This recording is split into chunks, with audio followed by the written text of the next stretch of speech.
જૂનાગઢના ખલીલપુર રોડ પર શાંતેશ્વર વિસ્તારમાં મનપા દ્વારા કરોડોના ખર્ચે નિર્મિત અદ્યતન આરોગ્ય કેન્દ્ર અને યોગ સેન્ટર તમામ સુવિધાઓ ઉપલબ્ધ હોવા છતાં લાંબા સમયથી બંધ રહેતા હાલ શોભાના ગાંઠિયા સમાન બની ગયા છે।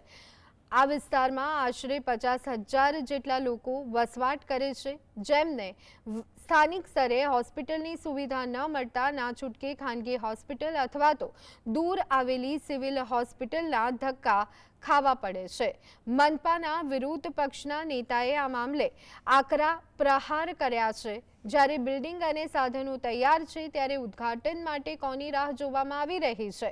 બીજી તરફ મનપા કમિશનરે આ અંગે ખુલાસો કર્યો છે કે આ સેન્ટરને હવે સીએચસી સામૂહિક આરોગ્ય કેન્દ્ર તરીકે અપગ્રેડ કરવાની તૈયારીઓ ચાલી રહી છે, જેથી નાગરિકોને વધુ સારી સુવિધા મળી શકે।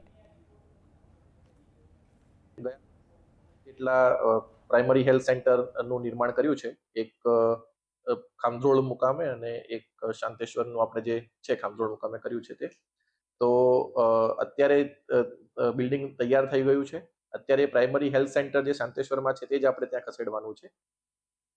આ જે છે એ લોકોના આરોગ્ય માટે સુવિધાઓ માટે બનાવવામાં આવેલું છે। આના માટે સ્ટાફની પણ ભરતી થઈ ગઈ છે। આના માટે અંદર સાધનો પણ મૂકી દેવામાં આવી છે। આજે 5 થી 6 મહિના જેવો સમય થઈ ગયો, આરોગ્ય કેન્દ્ર તૈયાર થઈને ધૂળ ખાઈ રહ્યું છે।